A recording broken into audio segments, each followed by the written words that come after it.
In North Korea, a quiet revolution began. Not with protests, not with weapons, but with trade. While the world watched missiles, something else was growing. Women bartering rice, children selling herbs. Could capitalism really grow in a country that banned it? This is the story of how black markets gave North Koreans a second chance.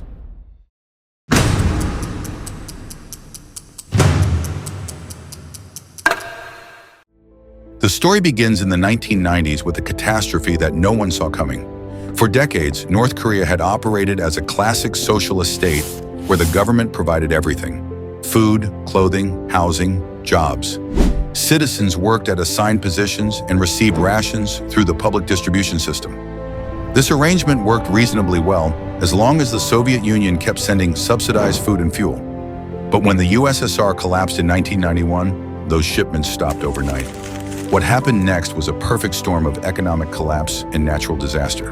The government, already struggling without Soviet support, faced severe flooding in 1995 that destroyed much of the rice crop. The public distribution system, which had fed most of the population for nearly 5 decades, simply ran out of food to distribute. In many regions, it stopped functioning entirely. Citizens who had never needed to find their own food suddenly faced starvation. The famine that followed, known officially as the Arduous March, killed an estimated 1 million people between 1994 and 1998. But it also did something else. It forced ordinary North Koreans to take their economic fate into their own hands for the first time. When the state could no longer provide, people had to become entrepreneurs or die.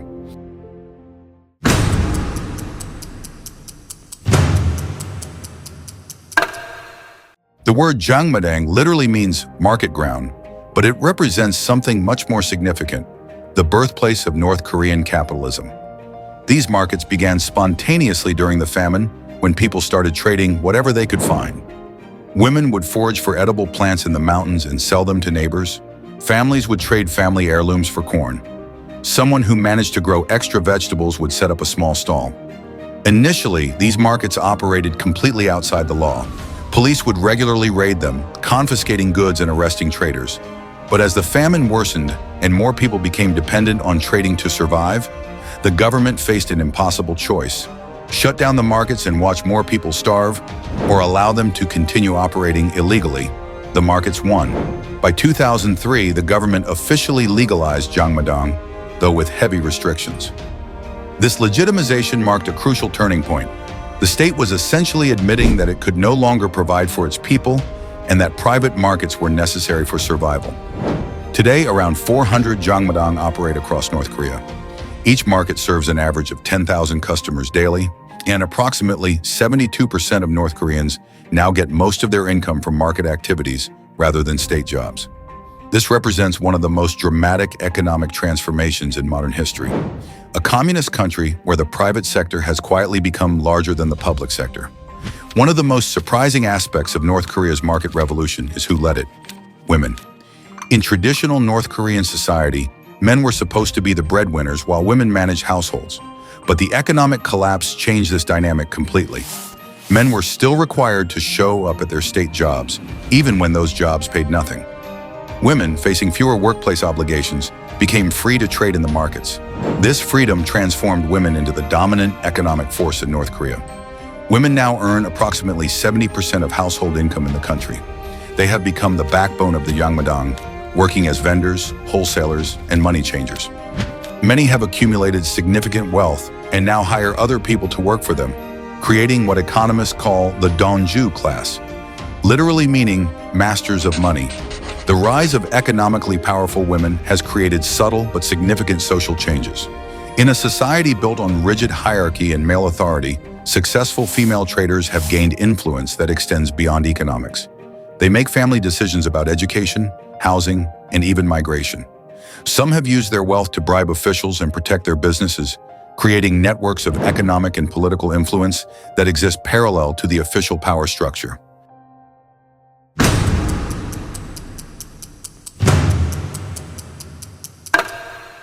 The North Korean government finds itself in a contradictory position regarding the markets. Officially, the country remains committed to socialist principles and central planning. Private commerce is theoretically forbidden, and the state regularly launches campaigns against capitalist elements in society. But practically, the government cannot survive without the markets.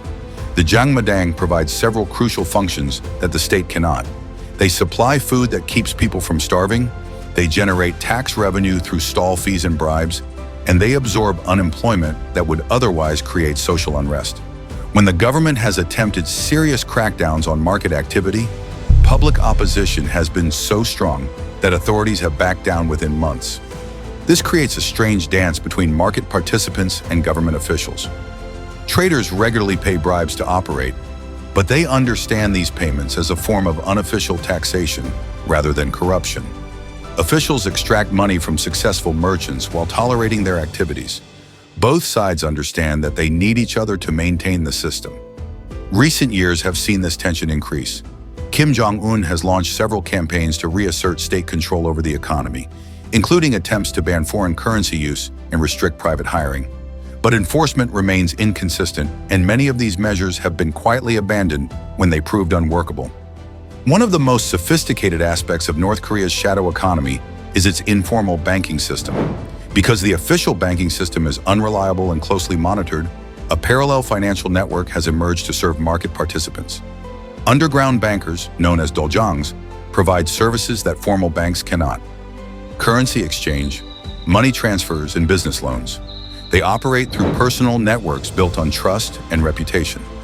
A doljang in Pyongyang can arrange for money to be delivered to someone in a border town within days, using only coded phone calls and personal guarantees.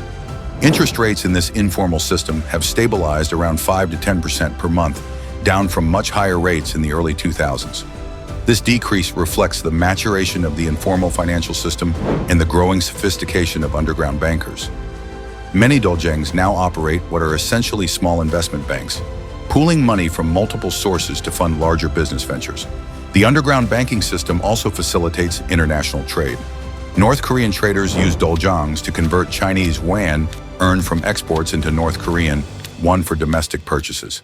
Some doljangs specialize in facilitating remittances from North Koreans working abroad, despite international sanctions that officially prohibit such transfers.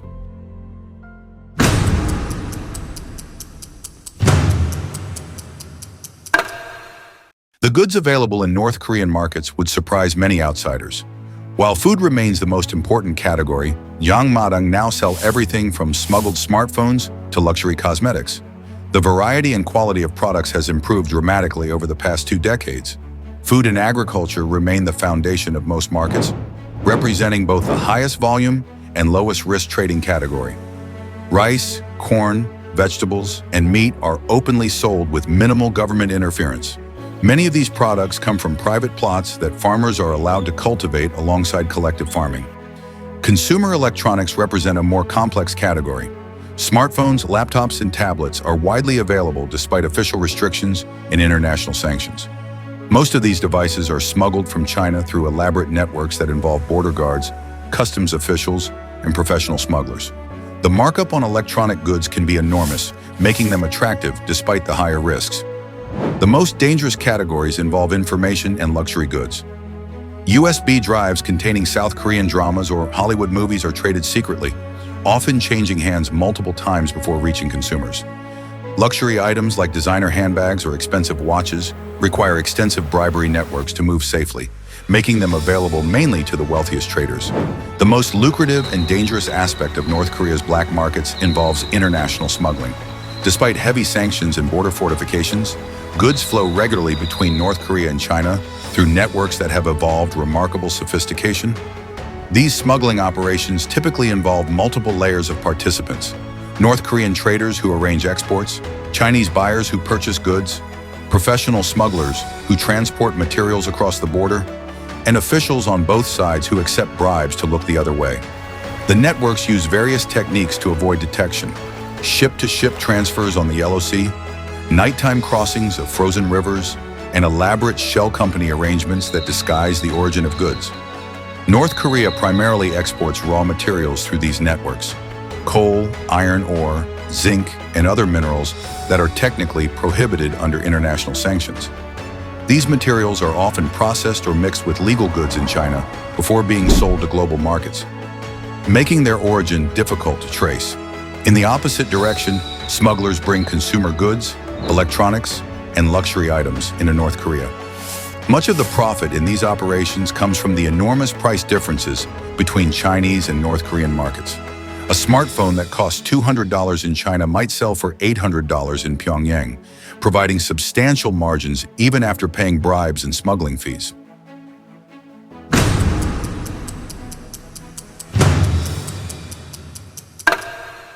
Perhaps the most significant long-term impact of North Korea's market revolution involves the young people who have grown up within it.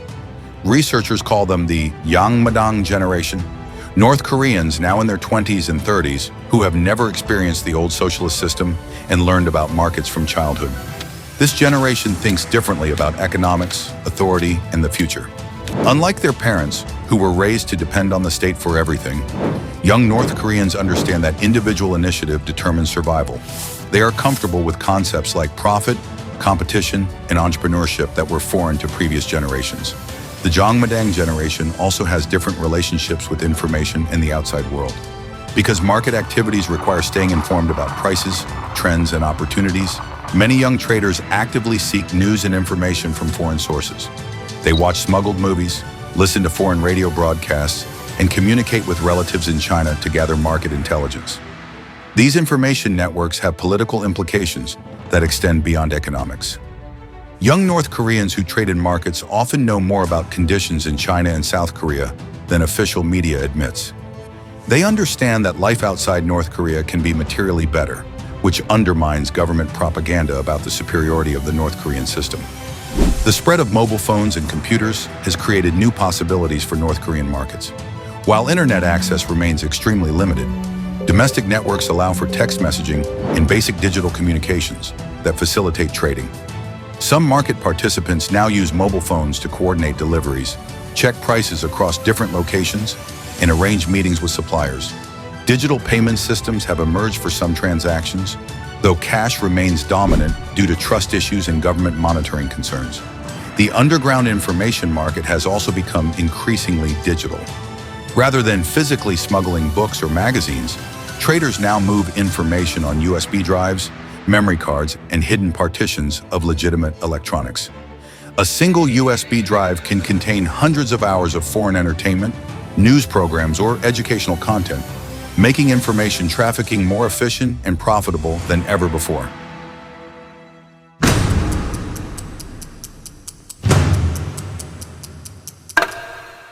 The evolution of North Korea's black markets raises fundamental questions about the country's future direction. Can a centrally planned political system coexist indefinitely with a largely market-based economy? Will the economic changes eventually force political reforms, or can the government maintain control while allowing continued marketization? Several scenarios seem possible. The most optimistic involves gradual formalization of the market economy, similar to China's economic reforms starting in the 1980s. Under this scenario, North Korea might slowly legalize private businesses, allow foreign investment, and integrate more fully with global markets while maintaining political control. A more pessimistic scenario involves continued tension between market forces and political control, potentially leading to instability. If the government attempts serious crackdowns on market activities, it could provoke widespread resistance from the millions of North Koreans who now depend on trading for survival. The most likely scenario may involve continued muddling through. Markets will keep expanding informally while the government maintains official disapproval but practical tolerance. This arrangement allows both sides to save face while accommodating economic reality. North Korea's black markets represent more than economic adaptation. They demonstrate how ordinary people can reshape entire societies from the bottom up. What began as desperate survival strategies during famine has evolved into a comprehensive alternative economic system that now dominates daily life for most North Koreans. The women who first started trading vegetables to feed their families created something that no government policy or international intervention had achieved: meaningful economic change in one of the world's most isolated countries. Their markets have provided not just goods and services, but also education and entrepreneurship, networks for information sharing, and models for social organization that exist independently of state control. Whether this transformation will ultimately lead to broader political change remains unclear. But one thing is certain: North Korea has already changed far more than most outsiders realize. Behind the familiar images of military parades and nuclear threats lies a society where millions of people have quietly embraced market economics and individual initiative. The hidden economy that began in desperation has become a source of hope and possibility. It proves that even in the most controlled societies, human creativity and determination can find ways to flourish. The black markets of North Korea may have started as a matter of survival, but they have become something much more, a foundation for a different kind of future.